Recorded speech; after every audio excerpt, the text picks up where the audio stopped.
जहाँ तक है।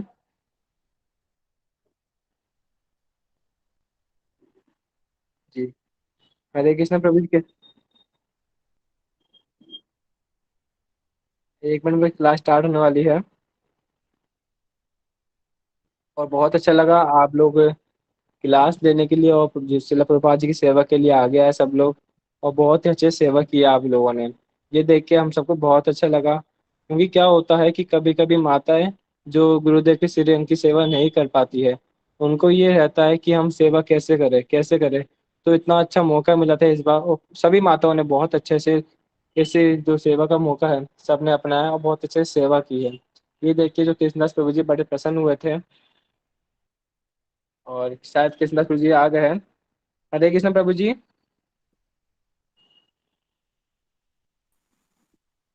हरे कृष्णा। प्रभु दंडवत प्रणाम। हरे कृष्णा प्रभु जी। आवाज आ रही है? जी प्रभु जी आज गए हैं। हरे कृष्णा हरे दंडवत कृष्ण प्रणाम प्रभु दंडवत प्रभु जी। प्रणाम। हरे दंडवत प्रणाम। कृष्णा प्रभु जी। हरे कृष्णा प्रभु जी दंडवत प्रणाम। दंडवत प्रणाम। हरे कृष्ण। हरे कृष्णा प्रभु जी दंडवत प्रणाम।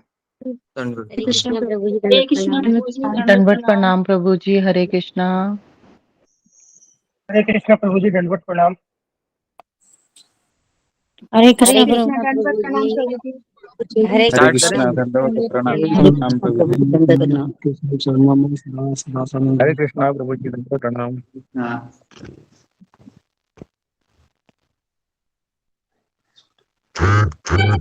हरे कृष्णा दंडवत प्रणाम प्रभु जी। हरे कृष्णा। हरे कृष्णा प्रभु जी दंडवत प्रणाम। दंडवत प्रणाम। स्टार्ट करें? प्रभु जी दंडवत प्रणाम। जी और प्रभु बाकी जी। सबको म्यूट कर दो फिर।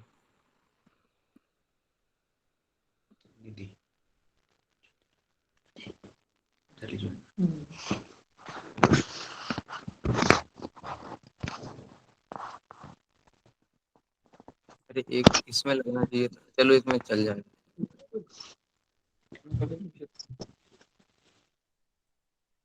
वो लेकर के नहीं आया वो?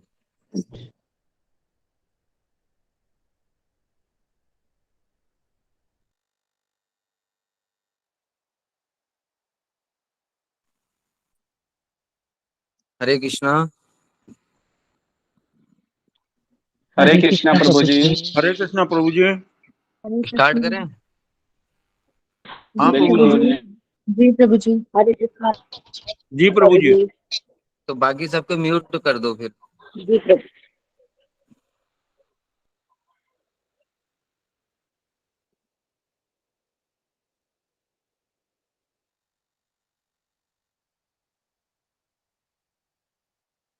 जी प्रभु जी स्टार्ट कीजिए, म्यूट हो गए सब लोग।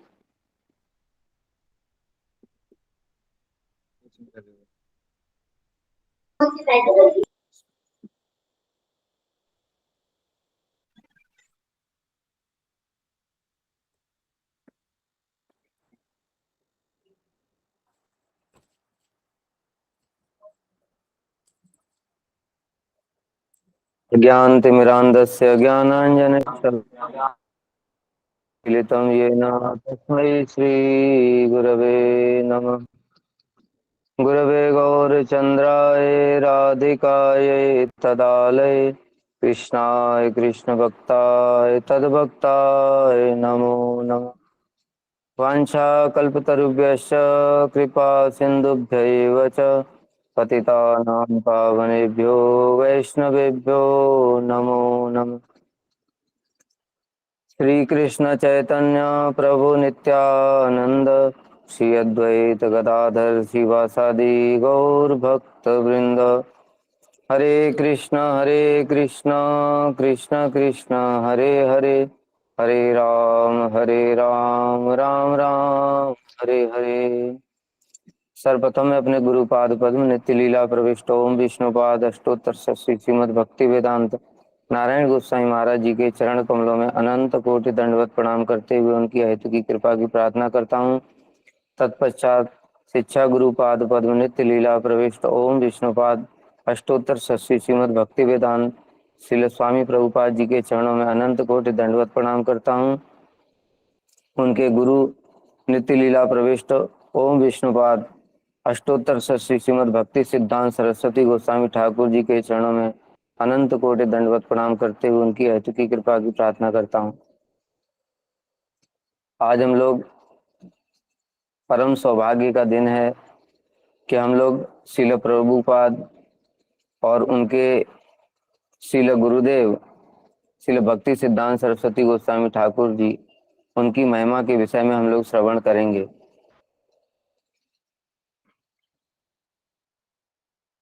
श्रील भक्ति विनोद ठाकुर इस जगत में आविर्भूत हुए। श्री चैतन्य महाप्रभु ने उनको भेजा।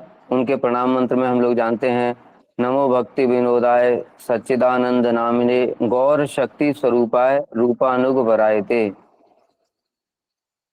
जो श्रील भक्ति विनोद ठाकुर हैं गौर शक्ति स्वरूपाय, वो गौर शक्ति के स्वरूप हैं, अर्थात श्री गदाधर पंडित जो हैं गौर शक्ति हैं, उनके स्वरूप हैं, उनके ही प्रकाश हैं।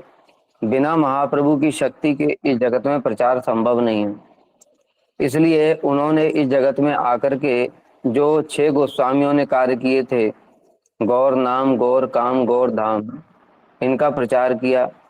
उसी प्रकार से श्रील भक्ति विनोद ठाकुर ने भी महाप्रभु के धाम को पुनः प्रकाशित किया, शुद्ध भक्ति ग्रंथों का पठन किया और हरिनाम का प्रचार प्रसार किया। इसलिए श्रील भक्ति विनोद ठाकुर को सप्तम गोस्वामी के नाम से भी जानते हैं।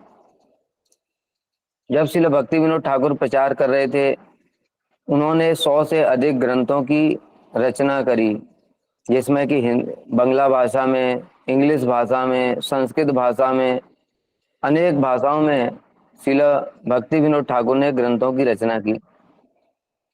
फिर उनके मन में विचार आया कि मैं इतना सब कर रहा हूँ, इसको आगे कौन संभालेगा, इन ग्रंथों का प्रचार प्रसार कौन करेगा। अब उन्होंने श्री जगन्नाथ जी की शक्ति देवी श्री विमला देवी से प्रार्थना की। तो जगन्नाथ जी की शक्ति जो विमला देवी हैं, उनसे प्रार्थना की कि आप अपने किसी निज जन को इस जगत में भेजो। तब श्रील भक्ति विनोद ठाकुर को एक पुत्र रत्न के रूप में प्राप्त हुए। क्योंकि विमला देवी की कृपा से प्राप्त हुए, इसलिए उनका नाम ही रखा विमला प्रसाद। 6 फरवरी 1874 ईस्वी को दिन के 3:30 बजे श्रील भक्ति सिद्धांत सरस्वती गोस्वामी प्रभुपाद जी इस जगत में अवतरित हुए। जब लोगों ने उनको देखा तो देखा कि उनके शरीर में यज्ञोपवीत का चिन्ह स्वाभाविक रूप से ही बना हुआ है। क्योंकि ठाकुर भक्ति विनोद कोई साधारण नहीं है, वो श्री चैतन्य महाप्रभु के पार्षद हैं। इसलिए बालक को देखते ही समझ गए कि यह बालक असाधारण है, अलौकिक है। और जो जगन्नाथ जी की शक्ति है विमला देवी, उनके नाम से ही उसका नाम रखा विमला प्रसाद। कुछ समय के बाद में, मतलब लगभग 4-5 महीने के बाद में जगन्नाथ जी की रथ यात्रा प्रारंभ हुई।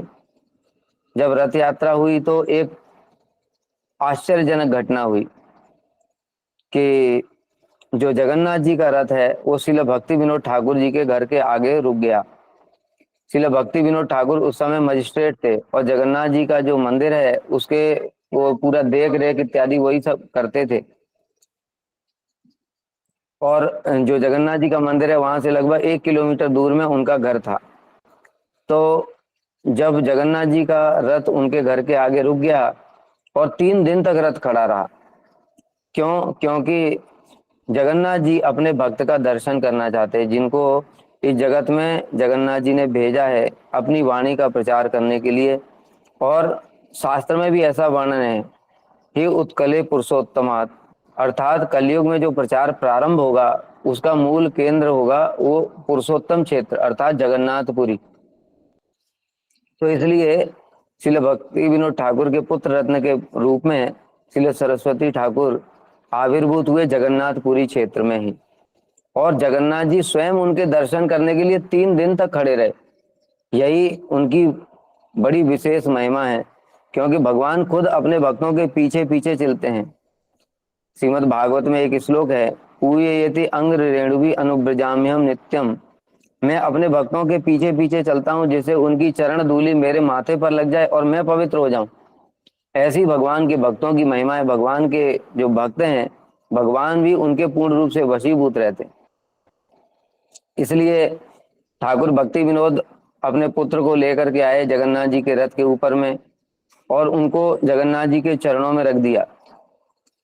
जैसे ही विमला प्रसाद को जगन्नाथ जी के चरणों में रखा तो जगन्नाथ जी के गले की माला अपने आप ही गिर गई। क्यों? जगन्नाथ जी ने स्वयं वो माला उनको प्रदान की है। इसलिए ठाकुर भक्ति विनोद उससे भी पूरा समझ गए कि यह बालक कोई साधारण नहीं है। और उसके बाद में ठाकुर भक्ति विनोद ने शिशु के मुंह में जगन्नाथ जी का महाप्रसाद देकर के, जो अन्नप्राशन संस्कार होता है जब बच्चे को अन्न का दाना खिलाया जाता है, वह संपूर्ण किया। उसके बाद में 10 महीने तक तो वो जगन्नाथपुरी में ही रहे श्रील भक्ति विनोद ठाकुर। उसके बाद में फिर पश्चिम बंगाल में वापस आ गए। पश्चिम बंगाल में आकर के जगन्नाथपुरी से ही श्रील विमला प्रसाद जी के लिए उन्होंने तुलसी की माला मंगाई। और जब श्रील प्रभुपाद 7वीं क्लास में अध्ययन करते थे, उस समय श्रील भक्ति विनोद ठाकुर ने उनके कंट्री में तुलसी की माला, हरि नाम और नरसिंह मंत्र प्रदान किया था। तभी से वो नरसिंह मंत्र जप करते थे। और 1881 में, मतलब जिस समय उनकी उम्र लगभग 8-9 साल की थी, उसी समय श्रील भक्ति विनोद ठाकुर ने उनको कूर्म देव की पूजा का मंत्र भी प्रदान किया और अर्चन विधि की शिक्षा दी। मतलब इतनी छोटी उम्र में, 8-9 साल की उम्र में ही श्रील भक्ति सिद्धांत सरस्वती ठाकुर वह कूर्म देव का अर्चन करते थे, उनकी पूजा करते थे मंत्र के द्वारा, और तिलक इत्यादि लगा करके सदाचार का पालन करते थे। श्रील भक्ति विनोद ठाकुर ने 1885 में भक्ति भवन मतलब जहाँ पर ठाकुर भक्ति विनोद रहते थे उनका नाम था भक्ति भवन, उसमें एक प्रिंटिंग प्रेस का खोला था। जैसा कि मैंने अभी बताया था कि श्रील भक्ति विनोद ठाकुर ने 100 से अधिक ग्रंथों की रचना की। उसमें श्री जैव धर्म, हरिनाम चिंतामणि, चैतन्य शिक्षामृत, अनेक सारे ग्रंथ हैं। वैष्णव सदाचार के भी अनेक सारे ग्रंथ हैं।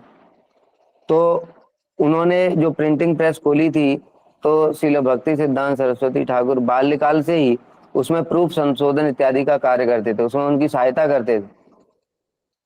और श्रील भक्ति विनोद ठाकुर ने जो सज्जन तोषणी नामक पत्रिका प्रकाशित की थी, उसमें भी वो सहायता करते थे। बाल्यकाल में ही श्रील भक्ति सिद्धांत सरस्वती ठाकुर प्रभुपाद वो वहाँ के बड़े फेमस पंडित थे महेश चंद्र चूड़ामणि, उनसे उन्होंने ज्योतिष शास्त्र का अध्ययन किया और अभूतपूर्व प्रतिभा थी उनकी ज्योतिष शास्त्र में। हम लोग सुनते हैं कि केवल 15 साल की उम्र में उन्होंने ज्योतिष में इतना पारंगत हो गए थे कि उनके जो गुरु थे, जो उनको ज्योतिष सिखाते थे, उनको श्री सिद्धांत सरस्वती इस नाम से पुकारने लगे। कारण क्या है कि जितनी भी सरस्वती विद्याएं, उन सब में श्रील भक्ति सिद्धांत सरस्वती ठाकुर का पूर्ण रूप से उसमें कमांड थी।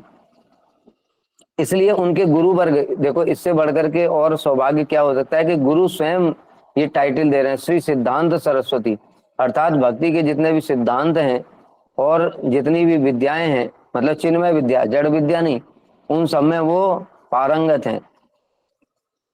किंतु श्रील भक्ति सिद्धांत सरस्वती ठाकुर स्वयं अपना परिचय कहीं कहीं पर देते थे श्री वार्ष भानवी दैत दास। श्री वार्ष भानवी अर्थात श्री विश्व भानु महाराज की पुत्री श्रीमती राधा रानी, उनके दैत माने अत्यंत प्रिय, दास, इस नाम से भी श्रील भक्ति सिद्धांत सरस्वती ठाकुर अपना परिचय प्रदान किया करते थे। 1885 में विश्व वैष्णव राजसभा का स्थापना की गई। उसमें बहुत सारे वैष्णव लोग आए थे, जो वृंदावन के जो गोस्वामी हैं, मदन गोपाल गोस्वामी, नीलकांत गोस्वामी, विपिन बिहारी गोस्वामी, राधानाथ गोस्वामी, ये सब जो वृंदावन के जो सप्त देवालय हैं उनके गोस्वामी भी उसमें आए थे। उन सबके सामने ही श्रील सरस्वती ठाकुर ने भाषण दिया था। इससे मतलब इतना बाल्यकाल में, इतनी कम उम्र में ही उनको सभी के जितने बड़े बड़े विद्वान और पंडित लोग हैं वो सब सब जान गए थे। इसलिए सरस्वती ठाकुर बाल्यकाल से ही कभी भी जो परचर्चा, परनिंदा इत्यादि और जो जड़ी बातें करते हैं उन सभी लोगों का कभी भी संग नहीं करते थे, और बाल्यकाल से ही साधु संघ के प्रति बहुत उनका स्वाभाविक आकर्षण था। और होगा भी क्यों नहीं, उनके पिताजी कौन है? श्रील भक्ति विनोद ठाकुर, जो कि महाप्रभु के पार्षद हैं। इसलिए श्रील भक्ति विनोद ठाकुर ने उनको इस प्रकार की शिक्षा प्रदान की, पारमार्थिक शिक्षा। इसी कारण से उनको बाल्यकाल से ही इन सब विषयों में कोई भी रुचि नहीं थी। और पाठशाला में मतलब जब स्कूल जाते थे वहां पर जो बुक्स पढ़ते थे, मटेरियल बुक्स, उसके अलावा घर में आकर के कभी उन सबको पढ़ते नहीं थे। उनका तो बताया कि वो तो जो शुद्धा सरस्वती हैं, शुद्धा सरस्वती मतलब जो चित्त जगत में जो सरस्वती देवी हैं, उनके प्रकाश स्वरूप इस जगत में आए हैं, इसलिए उनको जड़ विद्या में भला कैसे रुचि हो सकती है। इसलिए घर में आकर के वो श्री नरोत्तम दास ठाकुर की प्रार्थना और प्रेम भक्ति चंद्रिका, ये ग्रंथों को पढ़ा करते थे। और भी श्रील भक्ति विनोद ठाकुर जो ग्रंथों की रचना करते थे, जैसे जैव धर्म इत्यादि, उन सब ग्रंथों को पढ़ते थे। किंतु घर में आकर के कभी भी जड़ विद्या के जो ग्रंथ हैं उसको नहीं पढ़ते थे। इसलिए जब उनकी उम्र थोड़ी और हो गई तब उन्होंने फिर ये जो जड़ विद्या है इसको परित्याग करने के लिए निश्चय कर लिया। और जब श्रील सरस्वती ठाकुर जब पढ़ाई करते थे उसी समय ही उन्होंने सूर्य सिद्धांत और भक्ति भवन पंजिका, इन सब ज्योतिष ग्रंथों को उन्होंने प्रकाशित किया था। उनके ग्रंथों को देख करके लोग आश्चर्यचकित हो जाते थे। और उन्होंने एक सभा की भी स्थापना की थी, उसका नाम था अगस्त असेंबली। वो अगस्त असेंबली में जितने भी बालक, युवक, वृद्ध जितने भी होते थे वे सभी इस सभा में आकर के भक्ति की चर्चा करते थे और ब्रह्मचर्य व्रत का पालन करते थे। 1892 ईस्वी में श्री सरस्वती ठाकुर ने संस्कृत कॉलेज में प्रवेश किया और वहां पर जितने भी वैदिक जो शास्त्र हैं उन सब का अध्ययन किया था। और 1898 ईस्वी में सारस्वत चतुष्पाठी में अध्यापक लीला प्रारंभ करी। इस प्रकार से श्री सरस्वती ठाकुर ने वहां से पढ़ाना शुरू किया और जागतिक विद्या को परित्याग कर दिया। 1895 में सरस्वती ठाकुर त्रिपुरा स्टेट में वहां पर धन इत्यादि उपार्जन करने के लिए चले गए, क्योंकि श्रील सरस्वती ठाकुर लिखते हैं अपनी आत्मकथा में, स्वयं उन्होंने लिखा है, यदि मैं मन देकर विश्वविद्यालय में पढ़ता रहूं तो मेरे रिश्तेदार मुझे संसार में प्रवेश कराने के लिए इतना अधिक दबाव डालेंगे कि बाकी कुछ नहीं रह जाएगा। हम लोग देखते हैं जगत में अगर कोई जड़ विद्या में बहुत ही इंटेलिजेंट हो तो उसके जो घर परिवार के लोग हैं उनकी क्या भावना होती है, तो सोचते हैं कि मेरा बेटा इंजीनियर बनेगा, डॉक्टर बनेगा, आईएएस बनेगा और फिर उसकी बहुत अच्छी शादी होगी, बहुत अच्छा धन आएगा, मैं सुख ऐश्वर्य भोग करूंगा, इस प्रकार की भावना रहती है।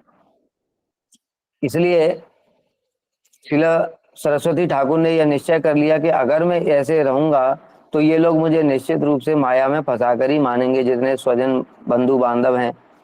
इसलिए मैं इन सबको छोड़ देता हूँ और मैं उन लोगों के सामने मूर्ख और अकर्मण्य निकम्मा दिखाई पड़ूंगा, तो फिर ये लोग मुझे इस माया में नहीं फंसाएंगे। जैसे हम लोग भागवत में सुनते हैं जड़ भरत की कथा। जड़ भरत जो थे वो सब कुछ दिव्य ज्ञान था उनके हृदय में, किंतु बाहर से मूर्खों जैसे बने रहते थे। उसका फल ये हुआ उनके घर वालों ने स्वयं ही उनको त्याग दिया और फिर वो भगवान का भजन करते करते सिद्धि को प्राप्त करे। इसलिए श्री सरस्वती ठाकुर ने भी यही सोच करके जड़ विद्या को परित्याग कर दिया।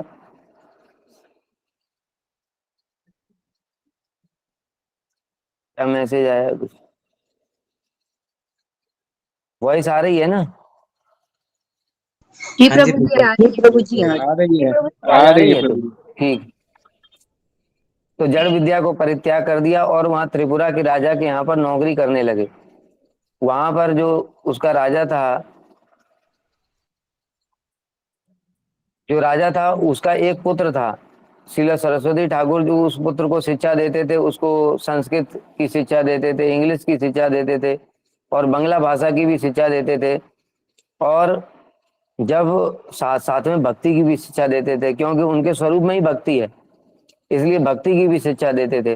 धीरे धीरे जब उसकी माता ने देखा, वो जो राजा का पुत्र था राजकुमार, उसकी माता ने देखा कि मेरा बेटा तो धीरे धीरे इस संसार से धीरे धीरे वैराग्य हो रहा है उसको, तो इसलिए उन्होंने फिर श्री सरस्वती ठाकुर से प्रार्थना करी कि कृपया आप अब बच्चे को ना पढ़ाएं।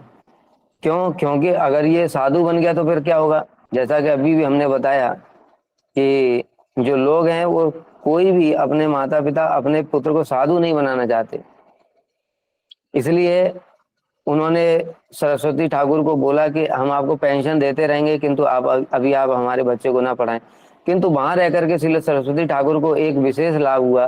वो जो राजा था, वो राजा की बहुत बड़ी लाइब्रेरी थी, उस लाइब्रेरी में सारे वैदिक शास्त्र थे, तो श्री सरस्वती ठाकुर ने वहीं पर उन सब के अध्ययन किया था।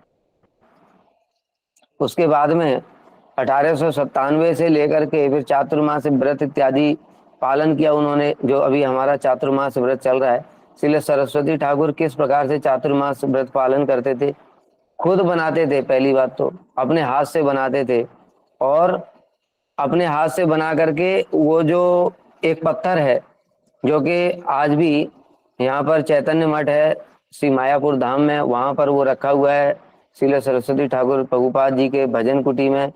उस पत्थर के ऊपर में वो प्रसाद को रख देते थे, और प्रसाद को रख करके फिर गोग्रास जैसे करते, जैसे गाय खाती है ना, उस प्रकार से वो उठा करके खाते थे।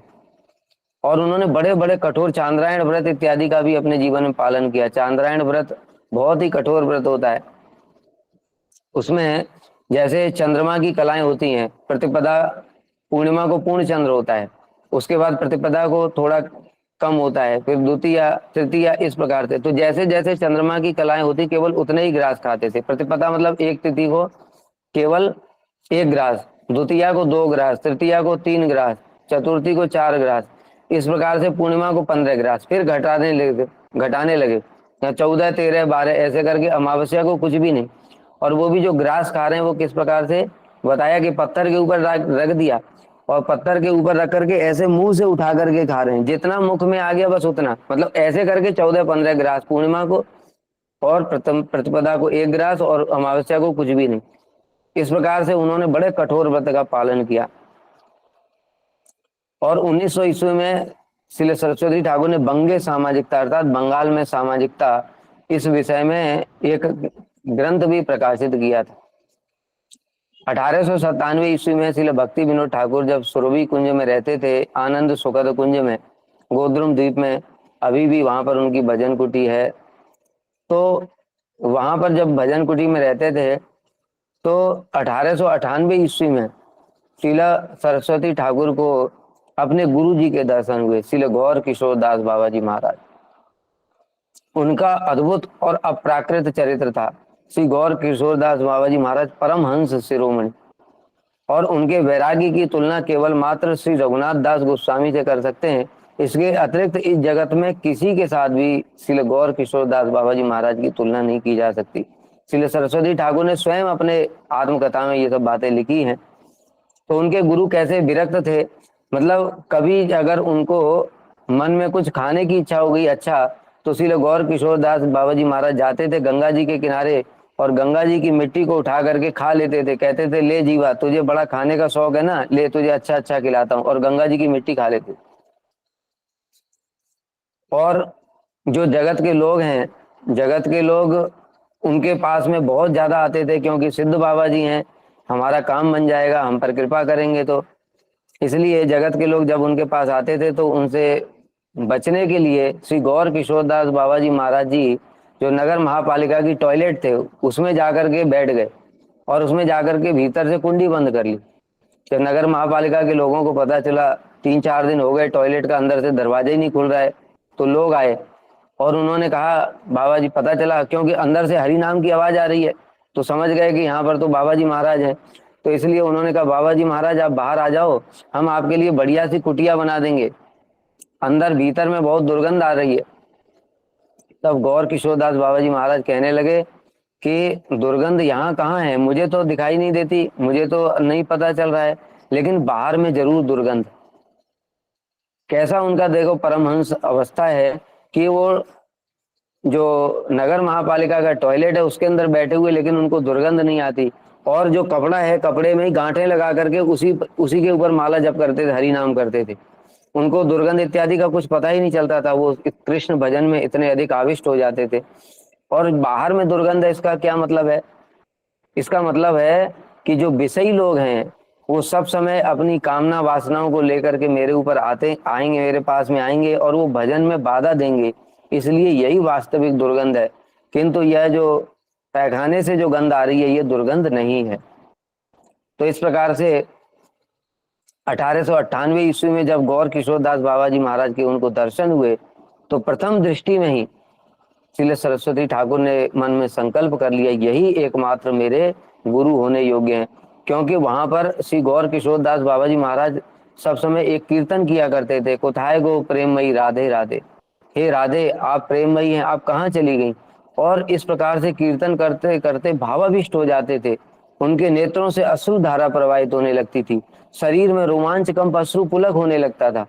यह सब देख करके जो सरस्वती ठाकुर हैं उनके प्रति इतने अधिक आकर्षण हो गए कि उन्होंने संकल्प कर लिया कि इनके अतिरिक्त मैं किसी और को गुरु नहीं बनाऊंगा।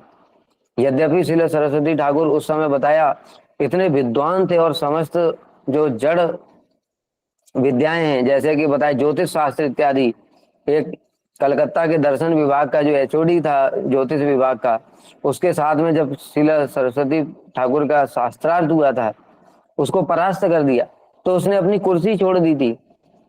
इतनी कम उम्र में जब के थे वो, कुर्सी छोड़ते हुए कहा था कि इस पद पर, इस कुर्सी पर बैठने के लिए केवल मात्र आप ही योग्य हैं।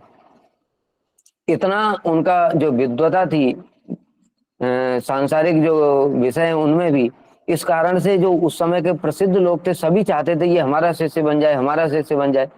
क्योंकि जो सदगुरु नहीं है वो क्या चाहता है, कोई इंटेलिजेंट व्यक्ति है, कोई धनवान व्यक्ति है, ये मेरा शिष्य बन जाएगा तो इससे मुझको लाभ होगा, इस प्रकार की बातें सोचते हैं। लेकिन श्री सरस्वती ठाकुर, उनके मन में कोई स्वप्न में भी गुरु रूप में नहीं आता था। लेकिन श्री गौर किशोरदास बाबा जी महाराज को एक बार देखने से ही उनके हृदय में यह भावना आई कि इनको ही मैं अपने गुरु रूप में वर्ण करूंगा। और यह संकल्प करने के पश्चात में उन्होंने अपने पिताजी को ये बात बताई, श्री भक्ति विनोद ठाकुर को। तो श्री भक्ति विनोद ठाकुर ने कहा कि जाओ तुम उनके चरणों में प्रार्थना करो। तब श्री सरस्वती ठाकुर गौर किशोरदास बाबा जी महाराज के पास में गए और उनसे प्रार्थना की कि आप मुझे दीक्षा प्रदान करें। तो गौर किशोरदास बाबा जी महाराज ने मना कर दिया। फिर बाद में एक बार और गए, फिर उन्होंने कहा ठीक है मैं महाप्रभु से पूछ करके बताऊंगा। फिर कुछ दिन के बाद में गए, तब गौर किशोरदास बाबा जी महाराज ने बोल दिया कि मैं पूछना ही भूल गया। फिर उसके बाद में कुछ दिन बाद गए तो कहने लगे कि महाप्रभु ने कुछ उत्तर ही नहीं दिया। इस प्रकार से अनेक बार श्री सरस्वती ठाकुर को लौटा दिया। अंत में जब श्री सरस्वती ठाकुर ने देखा कि गौर किशोरदास बाबा जी महाराज मुझे दीक्षा ही नहीं दे रहे हैं, तब उन्होंने प्राण त्याग करने का संकल्प कर लिया और कहा कि अगर मैं परमार्थ में प्रवेश ही नहीं कर सकता, भगवान के भजन में मेरा अगर अधिकार ही नहीं है, तो ये जीवन धारण करने से ही लाभ क्या, इसलिए मैं जाकर के प्राण त्याग कर देता हूँ। और उन्होंने खाना पीना इत्यादि भी सब छोड़ दिया। तब श्री भक्ति विनोद ठाकुर ने ये बातें गौर किशोरदास बाबा जी महाराज को बताई। तब श्री गौर किशोरदास बाबा जी महाराज ने उसके बाद में जाकर के उनको मंत्र प्रदान किया। मतलब क्या, इतनी बार क्यों लौटाया? श्री सरस्वती ठाकुर कोई साधारण व्यक्ति नहीं है, जैसा कि बताया वो ठाकुर भक्ति विनोद के पुत्र हैं और जगन्नाथ जी की कृपा से उनको प्राप्त हुए हैं और इस जगत में शुद्ध भक्ति का प्रचार करने के लिए आए, महाप्रभु के पार्षद हैं। उसके बाद भी ऐसा क्यों कर रहे हैं? शिक्षा देने के लिए कि दीक्षा कोई साधारण वस्तु नहीं है जो कि हर कोई किसी को भी दे दे। उसके लिए योग्यता होनी चाहिए, शिष्य शरणागत होना चाहिए और शिष्य की बार बार ऐसे दीक्षा प्राप्त करने में उत्कंठा होनी चाहिए। जब इस प्रकार से होगा तभी गुरु प्रसन्न होकर के उसको दीक्षा प्रदान करेंगे। क्योंकि दीक्षा का मतलब क्या है? दीक्षा का मतलब केवल मंत्र नहीं होता है। दीक्षा दिव्य ज्ञान है। दिव्य ज्ञान मतलब कृष्ण के साथ में संबंध ज्ञान।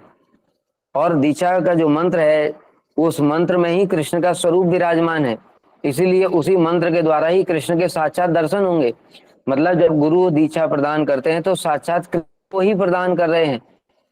अब क्या कृष्ण क्या इतनी सस्ती वस्तु है जो किसी को भी दे दिए जाएं? इसलिए गुरु परीक्षा करते हैं कि ये व्यक्ति योग्य है कि नहीं है।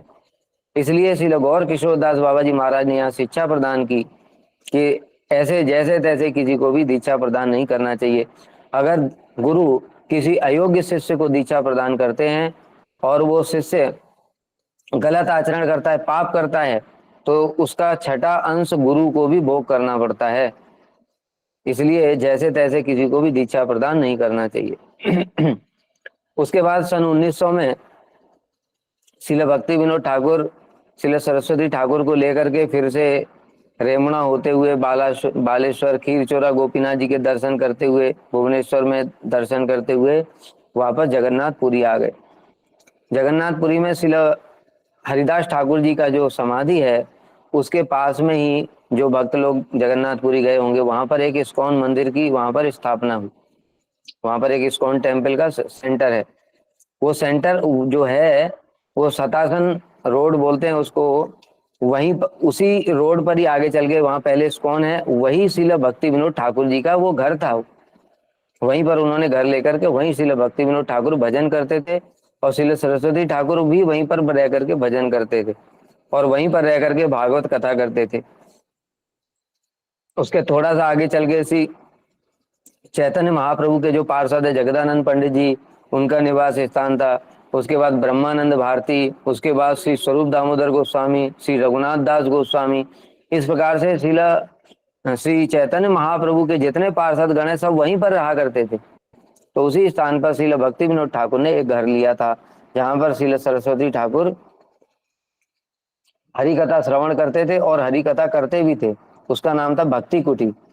बाद में इस्कॉन ने वही उसी स्थान को लेकर के वहां पर इस्कॉन टेम्पल की स्थापना की। तो इस प्रकार से वहां पर रहते हुए धीरे धीरे सरस्वती ठाकुर ने वहां पर प्रचार कार्य प्रारंभ किया और उसके बाद 1904 में श्री सरस्वती ठाकुर ने सारे तीर्थ स्थानों का दर्शन करने के लिए गए थे। दक्षिण भारत में गए, वहां पर सिंहाचलम, मद्रास, पेरम्बदूर, तिरुपति, कांजीवरम, कुंभकोणम, श्रीरंगम, मदुरई, रामेश्वरम इत्यादि। वहां सब होते हुए जब श्रीरंगम में गए थे तब श्री सरस्वती ठाकुर ने वहां पर जो श्री रामानुज संप्रदाय है, रामानुज संप्रदाय के जो त्रिदंडी सन्यासी हैं, उनका वैदिक रूप से कैसे सन्यास ग्रहण करते हैं, ये सब विधि को वहां पर सीख करके आए थे। उसके बाद फिर मायापुर में आ गए और मायापुर में आकर के उन्होंने फिर कठोर व्रत किया था। 10 साल में 100 करोड़ नाम यज्ञ किया था उन्होंने। कैसे 100 करोड़ नाम यज्ञ किया था कि प्रतिदिन हरिदास ठाकुर जी की तरह 3 लाख नाम करते थे। और 3 लाख नाम करते हुए जैसे बताया कि खाने के लिए बस थोड़ा सा खा लिया, और जैसे चंद्रायण व्रत मैंने अभी बताया था, वो चंद्रायण व्रत करते हुए और 3 लाख नाम करते थे प्रतिदिन। इस प्रकार से 10 साल में उनको 100 करोड़ नाम यज्ञ किया। चंद्रशेखर भवन में 1909 में उन्होंने एक भजन कुटी का निर्माण किया था और उनके इस प्रकार के भजन से संतुष्ट होकर के श्री चैतन्य महाप्रभु ने उनको सपार्षद फिर दर्शन प्रदान किया था। गौर किशोर दास बाबा जी महाराज ने और श्री चैतन्य महाप्रभु ने अपने पार्षदों के साथ श्री सरस्वती ठाकुर को दर्शन दिया और तब उनको आदेश प्रदान किया था कि जाओ तुम मेरी वाणी का जगत में प्रचार करो। तब उन्होंने कहा कि मेरे पास धन बल नहीं है, जन बल नहीं है, मैं कैसे प्रचार करूंगा। तब श्री चैतन्य महाप्रभु ने स्वयं बोला कि उसकी चिंता तुम मत करो, वो सब हम भेजेंगे। इसलिए श्री सरस्वती ठाकुर प्रभुपाद के पास में जितने लोग आए वो कोई साधारण नहीं है। जैसे हम लोग अभी जानते हैं श्री स्वामी प्रभुपाद जी उनके पास में आए, वो साधारण नहीं है, वो सब भगवान के निज जन है, वो महाप्रभु ने स्वयं उनको भेजा है। तो इसलिए जब महाप्रभु का इस प्रकार से आदेश हुआ तब उन्होंने भक्ति का प्रचार प्रसार प्रारंभ किया। और श्रील भक्ति विनोद ठाकुर ने भी उनको यह बात कही थी कि तुम महाप्रभु की वाणी का प्रचार करना। तब 1909 ईस्वी में फरवरी महीने में श्री सरस्वती ठाकुर ने मायापुर के अंदर चंद्रशेखर भवन, जो महाप्रभु के पार्षद थे चंद्रशेखर, उनके घर में एक भजन कुटी का निर्माण किया था। और उसके सामने यह भावना करके कि यहाँ पर राधा कुंड है सामने, इस प्रकार से वहां पर बाद में राधा कुंड का भी निर्माण किया था। 1911 में एक वैष्णवों के लिए बड़ा दुर्भाग्यपूर्ण दिन आया। समय समय पर हम लोग देखते हैं कि जैसे मायावाद था, मायावादी लोगों ने भी वैष्णवों को बिल्कुल वैष्णव धर्म का बड़ा नुकसान किया। उस प्रकार से जगत में अनेक अपसंप्रदाय हैं, वो भी वैष्णवों के नाम पर कलंक लगाते हैं। इसी प्रकार से जो ब्राह्मण लोग हैं और स्मार्त लोग हैं, ये भी वैष्णवों को मानते नहीं हैं। ये ब्राह्मण क्या कहते हैं, ब्राह्मण का पुत्र ही ब्राह्मण है और जो वैष्णव है ये शूद्र है, इस प्रकार से उनकी बुद्धि होती है। तो इन लोगों ने सबने मिलकर के, सारे ब्राह्मणों ने और जो स्मार्त संप्रदाय के लोग हैं, जाति गोसाई हैं, उन सब ने मिलकर के वैष्णव धर्म के प्रति बड़ी निंदा करी और उसका खंडन किया कि ये जो वैष्णव लोग हैं, कोई भी किसी भी जाति के लोगों को रख करके और दीक्षा प्रदान कर देते हैं और शालिग्राम सेवा करवाते हैं, इस प्रकार से। तो एक धर्म सभा का आयोजन किया गया। उस धर्म सभा के आयोजन में श्रील भक्ति विनोद ठाकुर उस समय तो अस्वस्थ लीला कर रहे थे, इसलिए श्रील भक्ति विनोद ठाकुर ने श्रील सरस्वती ठाकुर को वहां पर भेजा। उस सभा के सभापति थे श्री विश्वम्भरानंद देव गोस्वामी। और उस सभा में जो श्रील सरस्वती ठाकुर जब गए तो उन्होंने पहले तो ब्राह्मणों की बड़ी महिमा गान की, क्योंकि शास्त्र में भी ऐसा लिखा है, श्रीमद् भागवत में ही वर्णन है, जब चतुर्सेन वैकुंठ में जाते हैं उस समय जो जय विजय हैं उनको रोक देते हैं, तो चतुर्सेन उनको शाप दे देते हैं। तब भगवान वहां पर स्वयं विराजमान होते हैं और आकर के कहते हैं कि हे चतुर्सेन, तुम्हारे जैसे ब्राह्मणों के कारण ही तो मेरी इतनी महिमा है, और तुम्हारे जैसे ब्राह्मणों का अगर मेरा अपना हाथ भी अगर शत्रु हो जाए तो मैं अपने हाथ को भी काट करके फेंक दूंगा। इस प्रकार से ब्राह्मणों की महिमा गान करते हैं भगवान स्वयं ही।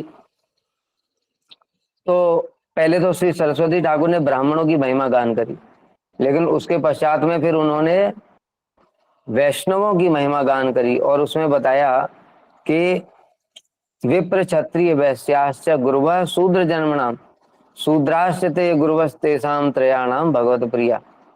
इस श्लोक में वर्णन है कि ब्राह्मण, क्षत्रिय और वैश्य ये सभी शूद्रों के गुरु हैं, किंतु जो शूद्र हैं, जो कि भगवान के परम भक्त हैं, वो भी तीनों के यानी ब्राह्मण, क्षत्रिय और वैश्य के गुरु होने के योग्य हैं, इसलिए वैष्णव ही श्रेष्ठ हैं।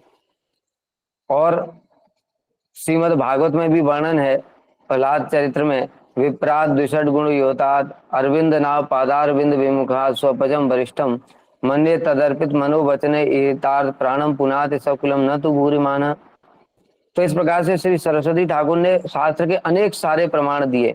विप्राद द्विषड गुण युताद, कोई अगर ब्राह्मण है 12 गुणों से युक्त है, 12 गुण मतलब सत्य बोलता है और शांत रहता है, क्रोध नहीं करता है और साफ सुथरा रहता है, ये सब ब्राह्मणों के गुण हैं। तपस्वी भी है, ये सब ब्राह्मणों के गुण से युक्त होने पर भी, किंतु भगवान के चरणों से अगर वह ब्राह्मण विमुख है तो उससे अच्छा एक चांडाल है, वह चांडाल जो भगवान के चरणों का भक्त है, जिसने अपना तन मन वचन प्राण सब कुछ भगवान को अर्पण कर दिया है। मतलब क्या, वैष्णव, जिसने भगवान के चरणों में सब कुछ समर्पित कर दिया वो वैष्णव हो गया। तो वैष्णव ही श्रेष्ठ है। और भी शास्त्र में अनेक सारे इस प्रकार के प्रमाण हैं जिसमें श्रील सरस्वती ठाकुर ने बताया कि जो वैष्णव हैं वही श्रेष्ठ हैं। इस प्रकार से जब उन्होंने ब्राह्मणों से वैष्णवों की श्रेष्ठता का प्रतिपादन किया तो सारे जो जितने भी जो लोग हैं, ब्राह्मण हैं, स्मार्त हैं, सब में वो सब बात फैल गई कि ये सरस्वती ठाकुर ये अत्यंत धुरंधर हैं और सबका खंडन करने वाले, जितने भी ये अब संप्रदाय अब सिद्धांत है उन सबका खंडन करते थे। नवदीप में एक बार कुछ लोगों ने गौर मंत्र के संबंध में एक सभा करी कि ये गौर मंत्र तो नया है, यह तो नित्य नहीं है, फिर जो अभी आजकल लोग कैसे गौर मंत्र प्रदान कर रहे हैं, तब श्रील सरस्वती ठाकुर ने अथर्ववेद और के अंतर्गत चैतन्य उपनिषद से और दूसरे दूसरे शास्त्रों से प्रमाण दिया कि जो महाप्रभु हैं वह नित्य हैं और गौर मंत्र भी नित्य है। इस प्रकार से उन्होंने धीरे धीरे जो उनकी ख्याति है वो सारे भारतवर्ष में फैलने लगी। एक बार 1912 में कासिम बाजार में सम्मेलन हुआ। वो राजा ने सम्मेलन बुलाया, वहां पर बड़े बड़े ब्राह्मणों को, वैष्णवों को और बड़े बड़े जो धुरंधर पंडित हैं उन सबको बुलाया गया। उस सभा में जब लोगों को पता चला कि सरस्वती ठाकुर भी आ रहे हैं, तो उनके बीच में इतनी दहशत हो गई कि उन्होंने राजा से कहा कि अगर ये भी यहाँ पर रहेंगे तो हम नहीं आएंगे। क्यों? वो सब लोग उनकी पांडित्य को जान चुके थे कि उनके सामने किसी की एक भी नहीं चलने वाली। इसलिए श्री सरस्वती ठाकुर जब वहां पर पहुंचे तो उनको बोलने का सुयोग प्रदान नहीं किया गया। और एक दिन हो गया जब जो राजा था उसने एक मंत्री को, अपने सेवक को वहां पर लगा रखा था उनकी सेवा के लिए। जितने भी अतिथि लोग आए हैं उन सबकी सेवा वह करता था। तो जब श्री सरस्वती ठाकुर के पास में वह प्रसाद लेकर के गया तो उन्होंने उसको प्रणाम किया और कहा कि मैं कुछ भी ग्रहण नहीं करूंगा। उसने पूछा क्या कारण है, तो उन्होंने कहा कि मुझे कुछ भी सेवा का सुयोग प्रदान नहीं दिया, अर्थात मुझे हरि कथा बोलने का सुयोग नहीं दिया गया। हरि कथा ही सेवा है, जब मैंने कुछ सेवा ही नहीं की तो बदले में मैं आपका भोजन कैसे करूंगा। इस प्रकार से इतने उनके उन्नत सिद्धांत थे और उन्नत आचरण था। दूसरे दिन भी इसी प्रकार से हुआ। फिर जब राजा को ये बात पता चली, उसने मंत्री ने बताया जाकर के कि ये जो सरस्वती ठाकुर आए हैं ये कुछ ग्रहण ही नहीं करते, क्योंकि इनको आप बोलने का मौका ही नहीं दे रहे। तो अगले दिन उनको जब मौका दिया गया, वो भी केवल 5 मिनट के लिए, तब उन्होंने श्री चैतन्य महाप्रभु की विचारधारा को बोला और उस दिन उन्होंने केवल तुलसी और थोड़ा जल ग्रहण किया था। अन्य 2 दिन तक उपवास ही किया उन्होंने। तो इस प्रकार से जब वो श्री सरस्वती ठाकुर चले आए, तब वो जो मंत्री था उसने राजा को बताया कि महाराज, आपने जितने भी लोगों को यहाँ पर बुलाया है उन सब लोगों ने आपका केवल अन्न ध्वंस किया है, आपका कुछ भी परमार्थ मंगल नहीं हुआ। लेकिन यह जो श्री सरस्वती ठाकुर है यही वास्तव में साधु थे और इनकी अगर आप कृपा प्राप्त करते तो आपका जरूर मंगल होता। इस प्रकार से श्री सरस्वती ठाकुर की बड़ी महिमा है। उसके बाद में 1913 में उन्होंने प्रेस की स्थापना की थी। यहाँ कलकत्ता के कालीघाट में प्रिंटिंग प्रेस की स्थापना करी और उन्होंने जो चैतन्य चरितामृत, श्रील विश्वनाथ चक्रवर्ती ठाकुर की टीका के साथ में श्रीमद् भगवद गीता और गौर कृष्णोदय, ये सब जो ग्रंथ हैं इन सब का प्रकाशन कार्य प्रारंभ किया। और इसके साथ ही श्रील सरस्वती ठाकुर ने जो चैतन्य चरितामृत है उसका अणुभाष्य लिखना भी प्रारंभ किया था। हम लोग देखते हैं चैतन्य चरितामृत में श्रील सरस्वती ठाकुर जी का वो अणुभाष्य है। और 1915 में उन्होंने चैतन्य चरितामृत के अणुभाष्य की रचना को पूर्ण किया था। इसके बाद में 17 नवंबर 1915 ईस्वी को उनके गुरुजी श्री गौर किशोर दास बाबा जी महाराज, उन्होंने अप्रकट लीला करी। जब उन्होंने अप्रकट लीला करी वहां पर भी श्री सरस्वती ठाकुर जी का एक अभूतपूर्व चरित्र प्रकाशित हुआ। क्या कि जब श्रील गौर किशोर दास बाबा जी महाराज ने अप्रकट लीला की तो बहुत सारे जो बाबा जी संप्रदाय के लोग थे वो आ गए वहां पर और उन्होंने कहा कि जो गौर किशोर दास बाबा जी हैं वो, उनकी अंतिम इच्छा थी कि जब मैं शरीर को त्याग कर दूं तो मेरे शरीर को लेकर के और पूरे धाम में ऐसे खींचते हुए घुमाया जाए जिससे कि मेरे शरीर में धाम की धूली लगेगी और मेरा उद्धार हो जाएगा। इस प्रकार से श्री गौर किशोर दास बाबा जी महाराज की इच्छा थी। तो वो बाबा जी लोग कहने लगे कि हम गौर किशोर दास बाबा जी महाराज के शरीर को ले जाएंगे, हम इनके शिष्य हैं। तब उस समय श्री सरस्वती ठाकुर ने उस सभा में गर्जन करते हुए कहा था कि तुम में से कोई भी इनका शिष्य नहीं है, इनका एकमात्र अकेला शिष्य मैं ही हूं। और फिर उन्होंने सबको चैलेंज किया, वहीं पर पुलिस भी आ गई थी वहां पर, सबको चैलेंज किया कि अगर तुम में से कोई इनका शिष्य है तो वही शिष्य हो सकता है जिसने अपने जीवन में कभी स्त्री संग ना किया हो। और अगर जिस किसी ने भी स्त्री संग किया, पिछले 1 महीने में जिसने स्त्री संग ना किया वही इनके शरीर को स्पर्श कर सकता। फिर उन्होंने बोला अगर किसी ने पिछले 1 हफ्ते में स्त्री संग ना किया हो तो वही इनका शरीर स्पर्श कर सकता है। और फिर अंत में बोला पिछले 3 दिन में भी अगर कोई यहाँ पर है जिसने स्त्री संग ना किया हो वही इनके शरीर को स्पर्श करे, अन्यथा उसका विध्वंस हो जाएगा। इस प्रकार से जब उन्होंने गर्जन किया तो वो सब जितने भी बाबा जी संप्रदाय के लोग थे वो वहां से डर के भाग गए। वहां पुलिस भी थी, तो पुलिस वाले ने श्री सरस्वती ठाकुर से पूछा कि आपको कैसे विश्वास है, आपको कैसे पता चलेगा कि इन लोगों ने इतने दिनों में स्त्री संग नहीं किया। तो श्री सरस्वती ठाकुर ने कहा कि मुझे कृष्ण में पूर्ण रूप से विश्वास। इस प्रकार से उनका अद्भुत चरित्र था। और फिर उन्होंने श्री गौर किशोर दास बाबा जी महाराज जी को गंगा जी के किनारे वहीं पर समाधि प्रदान की थी। फिर श्री भक्ति विनोद ठाकुर ने जो उनको आदेश प्रदान किया था कि महाप्रभु की वाणी का प्रचार करना, इसलिए 7 मार्च 1918 को महाप्रभु के जन्म अवसर पर श्री मायापुर धाम में वैदिक विधान से उन्होंने त्रिदंड संन्यास ग्रहण किया। और श्री चंद्रशेखर आचार्य के भवन में जहाँ पर आज चैतन्य मठ है वहीं पर उन्होंने श्री राधा गोविंद और श्री गुरु गौरांग इनकी स्थापना करी और श्री चैतन्य मठ का यहाँ पर स्थापना की। तो वो उन्होंने पहले मूल मठ स्थापित किया, इसलिए उसको आकर मठराज भी कहते हैं, अर्थात सभी मठों का मूल है वह मठ है। उसके बाद में 1918 में जो अनेक सारे जो लोग हैं, जैसा पहले बताया था कि जो स्मार्त ब्राह्मण हैं और जो जाति गोसाई हैं, उन लोगों ने वैष्णव आचार्यों के विरोध में 29 प्रश्न किए श्री सरस्वती ठाकुर से। और जैसे प्रश्न भी क्या है, जैसे अभी मैंने बताया था कि जो वैष्णव लोग हैं ये लोग शूद्रों को भी शालिग्राम सेवा में करवा रहे हैं, यहाँ तक कि अभी देखते हैं हम लोग विदेशियों को भी शालिग्राम सेवा करवा रहे हैं, ठाकुर जी का अर्चन करवा रहे हैं, ये तो अंत्यज हैं। इस प्रकार से विचार करते थे। तब उस समय श्री सरस्वती ठाकुर ने शास्त्र के सिद्धांत के अनुसार उनका खंडन किया और उन्होंने 2 चीज बताया कि जो वर्णाश्रम धर्म है ये 2 प्रकार का होता है, एक देव वर्णाश्रम धर्म, एक अदैव वर्णाश्रम धर्म। इसलिए श्री सरस्वती ठाकुर ने देव वर्णाश्रम धर्म की स्थापना की है। देव वर्णाश्रम धर्म का मतलब क्या होता है कि दीक्षा के बाद में श्री सनातन गोस्वामी पाद ने हरि के भक्ति विलास में बताया, दीक्षा के बाद में जो स्त्रियां हैं और शूद्र भी हैं उनको भी शालिग्राम सेवा का अधिकार प्राप्त हो जाता है।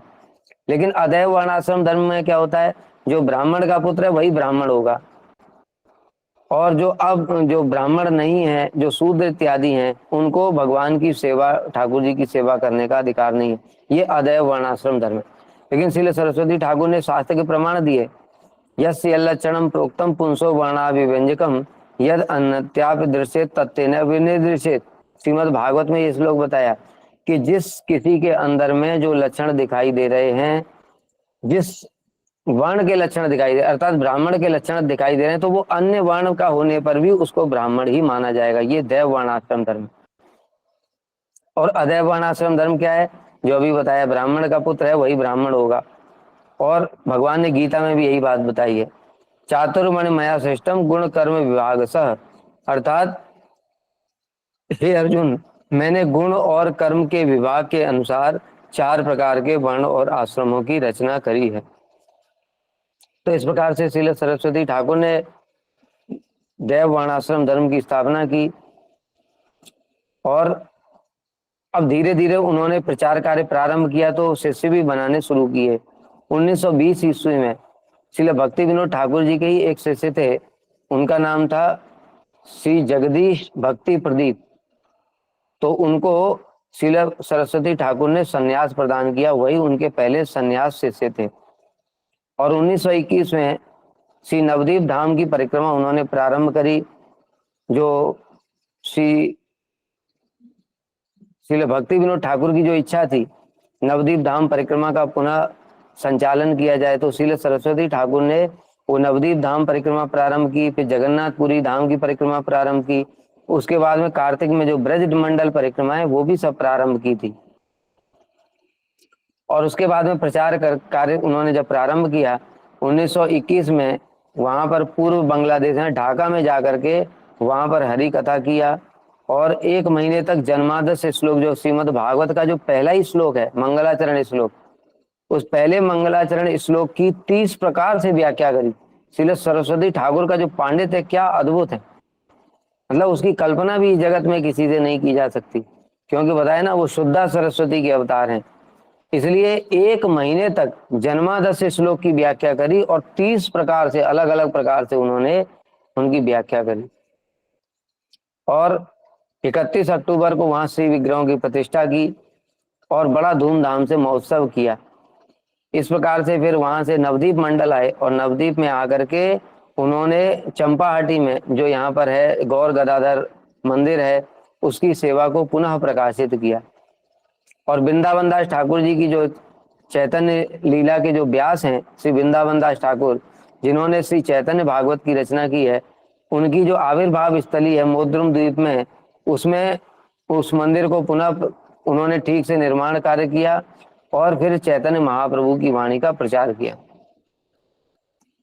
1922 ईस्वी में जगन्नाथपुरी में उन्होंने पुरुषोत्तम मठ की स्थापना की और धीरे धीरे अब उन्होंने सारे भारतवर्ष में प्रचार कार्य प्रारंभ कर दिया। उसमें कुछ बड़ी विशेष विशेष उनकी महिमा है जो मैं एक दो थोड़ा बताता हूं, क्योंकि अभी समय तो बड़ा कम है। जब श्री सरस्वती ठाकुर प्रचार कर रहे थे उस समय उनके साथ में अनेक अनेक महापुरुषों के साथ में उनका मिलन हुआ था। उसमें जैसे श्री मदन मोहन मालवीय है जो कि उस समय बनारस हिंदू यूनिवर्सिटी के संस्थापक थे और भारतवर्ष के बड़े बड़े विद्वानों में से उनका नाम था। श्री मदन मोहन मालवीय के साथ में उनका साक्षात्कार हुआ था श्रील सरस्वती ठाकुर का। तो उस समय श्रील सरस्वती ठाकुर ने दैनिक नदिया प्रकाश नामक एक पारमार्थिक जो न्यूज़पेपर है उसको प्रकाशित करना शुरू किया था। तो श्री मदन मोहन मालवीय ने उनसे पूछा कि ये बताइए, आप ये न्यूज़पेपर पारमार्थिक प्रकाशित कर रहे हैं, इतना न्यूज आप कहाँ से लेकर के आएंगे? यह जान करके या सोच करके मुझे बड़ा आश्चर्य हो रहा है।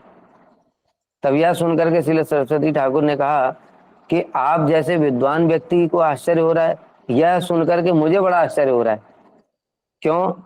क्योंकि उन्होंने बताया कि देखो ये जो जगत है, हम लोग देखते हैं ये जो पृथ्वी है, पृथ्वी पर ये जो पृथ्वी है ये 14 लोगों के ब्रह्मांड में बहुत छोटा है।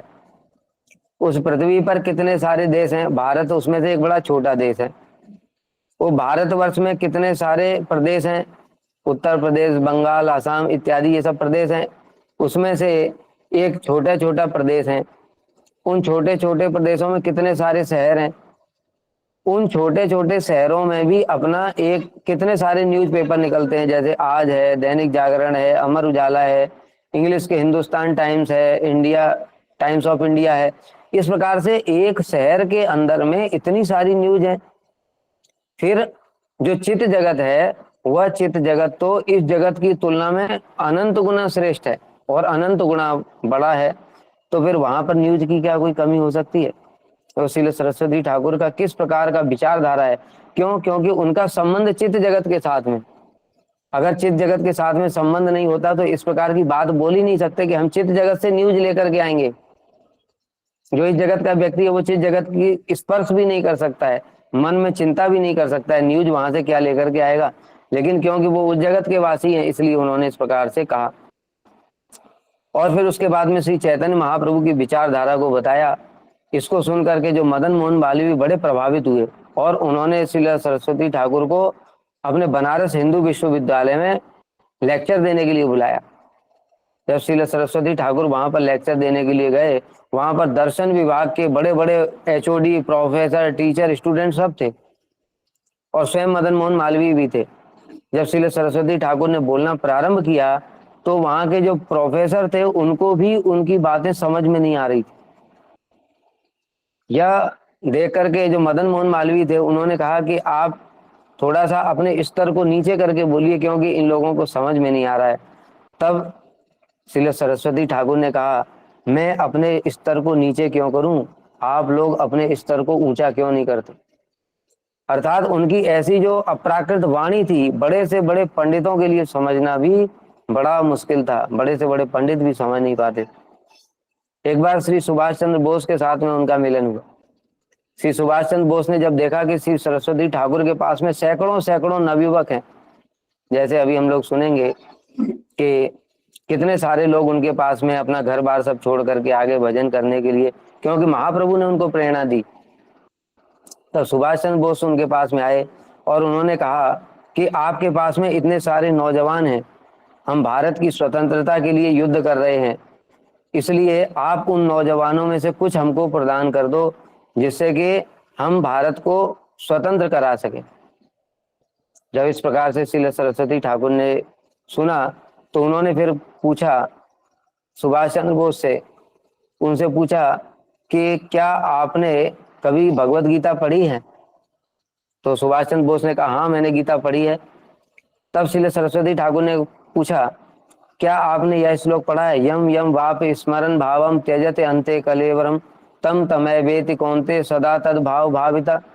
इसका अर्थ ऐसा है कि जिस जिस भाव को स्मरण करते हुए जीव जब प्राण त्यागता है तो उसी भाव को प्राप्त कर लेता है। तो सुभाष चंद्र बोस ने कहा हाँ, पढ़ा है मैंने यह श्लोक।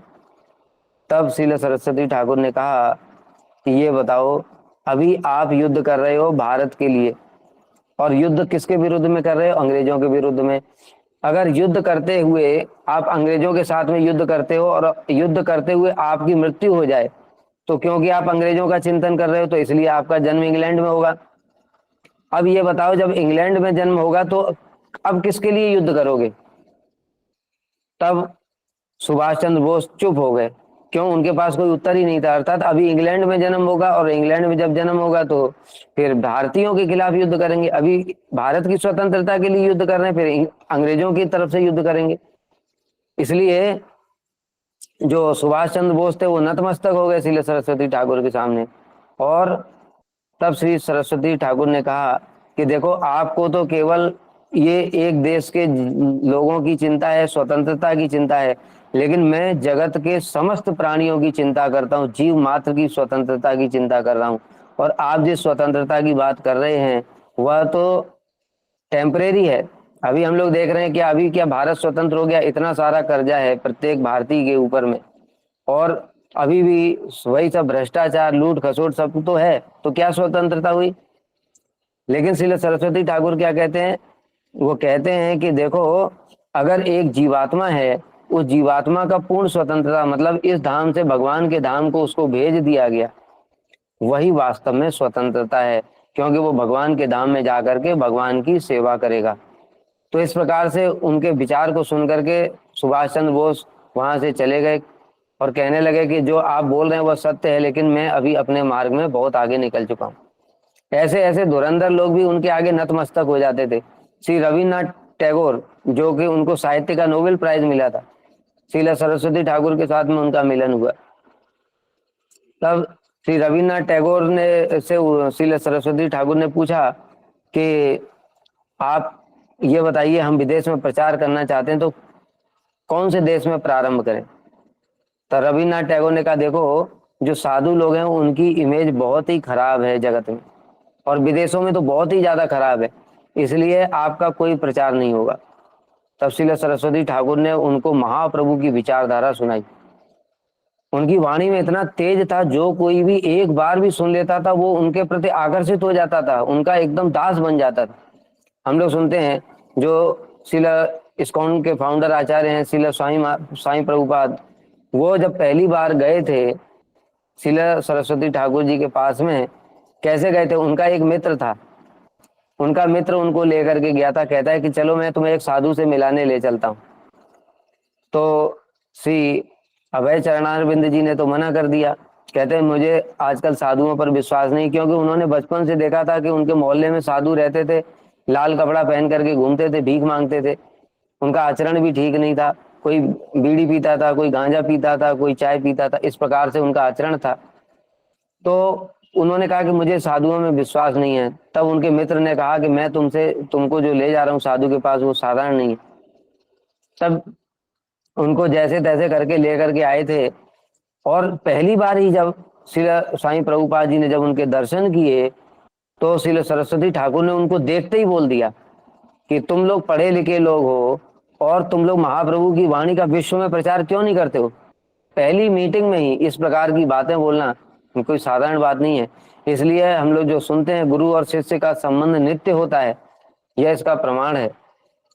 तो जब उनसे यह बोला तब और कई सारी कथा सुनाई श्री सरस्वती ठाकुर ने उनको, तब उन्होंने कहा हम तो गुलाम है। अभी उस समय जो अभय चरणारविंद प्रभु हैं, उस समय वो भारत के स्वतंत्रता आंदोलन में जो गांधी जी का आंदोलन था उसमें वो सहायता कर रहे थे और उनकी विचारधारा भी उसी प्रकार की थी और उसके अतिरिक्त उनकी वेशभूषा भी उसी प्रकार की थी, गांधीवादी। तो उन्होंने बोला, प्रश्न पूछा, हम गुलाम हैं, आप कह रहे हैं प्रचार करो भगवान की वाणी का, हमारी बात को कौन सुनेगा, हम तो गुलाम हैं, हमको इसलिए पहले स्वतंत्र होना होगा तभी हमारी बात को लोग सुनेंगे। तब श्री सरस्वती ठाकुर ने बोला, कृष्ण भक्ति किसी भी स्वतंत्रता की अपेक्षा नहीं रखती है और कृष्ण जो भक्ति है वो जीव का धर्म है, शरीरों का धर्म नहीं है। शरीर गुलाम हो सकते हैं लेकिन भक्ति कभी किसी के भी अधीन नहीं है, वो सभी काल में सभी योनियों में सर्वत्र संभव है। जब इस प्रकार से बोला तब श्रील स्वामी प्रभुपाद इतने प्रभावित हुए कि जब लौट करके गए 2 घंटे तक उन्होंने हरि कथा सुनी उनसे, और जब लौट करके गए तो अभी कोई दीक्षा इत्यादि की बात नहीं हुई, लेकिन श्रील स्वामी प्रभुपाद ने उसी समय उनको हृदय से गुरु रूप में वर्ण कर लिया था। तो इस प्रकार से ऐसी उनकी ओजस्वी हरि कथा थी, कोई भी एक बार भी उनके दर्शन कर लेता। जो प्रभुपाद दशकम में उसमें वर्णन आया, क्या उनका दिव्य कलेवर था, तप्त कांचन जो गौर वर्ण था, उनका दिव्य कलेवर था, आजानुलंबित भुजाएं थी और अत्यंत ओजस्वी वाणी थी। एक बार भी जो श्रवण कर लेता वह उनका अधीन हो जाता था। इसीलिए श्रील स्वामी प्रभुपाद ने जब उनसे पहली बार ही कथा श्रवण की और लौट करके गए तो हृदय से उनको गुरु रूप में वर्ण कर लिया था। तो इस प्रकार से श्रील भक्ति सिद्धांत सरस्वती ठाकुर, उनकी ये महिमा है। और इस प्रकार से मैंने थोड़ा ही स्पर्श किया कि किस प्रकार से श्रील स्वामी प्रभुपाद उनके साथ में उनका संबंध हुआ और पहली मीटिंग हुई। उनकी महिमा तो बहुत अधिक है किंतु समय लिमिटेड है, इसलिए मैं अपनी वाणी को यहीं पर विराम देता हूँ। वांछा कल्पतरुभ्यश्च कृपा सिंधुभ्यैव च पतितानां पावनेभ्यो वैष्णवेभ्यो नमो नमः। हरे कृष्णा प्रभु जी, दंडवत प्रणाम। हरे कृष्ण प्रभु हरे हरे कृष्णा कृष्णा प्रभु प्रभु जी जी, दंडवत दंडवत प्रणाम। प्रणाम। हरे कृष्णा कृष्ण प्रभु प्रभु जी प्रभु जी कृष्णा प्रभु जी दंडवत प्रणाम। हरे कृष्ण हरे कृष्णा प्रभु जी, दंडवत धन्यवाद प्रणाम। प्रणाम प्रभु जी। हरे कृष्ण हरे दंडवत कृष्णा प्रणाम, प्रभु राधे दंडवत राधे। प्रणाम। प्रभु दंड हरे कृष्ण प्रणाम। हरे कृष्णा हरे हरे कृष्णा। प्रभु दंडवत हरे कृष्णा प्रभु जी दंडवत हरे प्रणाम। कृष्णा दंडवत हरे प्रणाम। हरे कृष्णा। कृष्णा प्रभु जी दंडवत प्रणाम। दंडवत प्रणाम। हरे कृष्णा। हरे कृष्णा प्रभु जी, दंडवत प्रणाम। हरे कृष्णा। हरे कृष्णा प्रभु जी, दंडवत। आज हमने जिनके बारे में सुना है, एक सेकेंड, हरे आज कृष्णा। हमने हरे कृष्ण प्रभु दंडवत प्रणाम। हरि ये बोल बस प्रभु जी मेरे को दंडवत सुनेगा। प्रणाम। वेट, सब लोग म्यूट कीजिए, सब लोग म्यूट कर लीजिए। हरे कृष्णा प्लीज कैप्चर आज कीजिए। हम एक सेकेंड, आज हमने जिनके बारे में सुना है वो कौन है? श्रील स्वामी प्रभुपाद जी है, उनके गुरु श्रील भक्ति सिद्धांत सरस्वती ठाकुर पाद जी, जो प्रभुपाद जी गुरु है। हमने आज उनकी महिमा सुनी है। अब अगला जो सत्र होगा उसमें अपन सुनेंगे प्रभुपाद जी क्या महिमा है। अपन ने पहले गुरु की महिमा सुनी, अब शिष्य की महिमा सुनेंगे। अभी क्या सुना अपन ने कि गुरु कैसे थे? श्रील भक्ति सिद्धांत सरस्वती ठाकुर पाद जी उनके गुरु थे। आज हमने गुरु और शिष्य का संबंध स्थापित करेंगे अगले सत्र में, और फिर इसके बाद श्रील प्रभुपाद जी के बारे में अपन महिमा श्रवण करेंगे। हरे कृष्णा। आज हरे अपन ने उनके गुरु कृष्ण। की महिमा सुनी है। बिल्कुल। हरे कृष्णा। हरे कृष्णा। हरे कृष्णा। हरे हरे कृष्णा कृष्णा। प्रभु जी, हरे कृष्णा। हरे कृष्णा। हरे कृष्णा हरे प्रभु जी, कृष्णा। दंडवत प्रणाम। प्रभु जी हरे रिकॉर्डिंग भी कृष्णा हरे दंडवत कृष्णा प्रणाम प्रभु प्रभु जी। जी। हाँ जी, पूछिए। रिकॉर्डिंग। जी, किसी कोई क्वेश्चन तो पूछ सकते हो आप। किसी का कोई क्वेश्चन है तो पूछ सकते हो। हरे कृष्णा प्रभु जी, रिकॉर्डिंग रिकॉर्डिंग भी मिलेगी ना? जी। हरे कृष्णा। हरे कृष्ण प्रभु जी, हर एक सेशन का रिकॉर्डिंग मिलेगा ना? हाँ बिल्कुल मिलेगा, रिकॉर्डिंग रिकॉर्डिंग मिलेगा। हरे कृष्णा, दंडवत प्रणाम। रिकॉर्डिंग मिलेगी। ठीक है, फिर मिलते हैं अगले सत्र में अपना ना। हरे कृष्णा। हरे हरे कृष्णा। कृष्णा। हरे कृष्ण। हरे हरे कृष्णा। कृष्णा।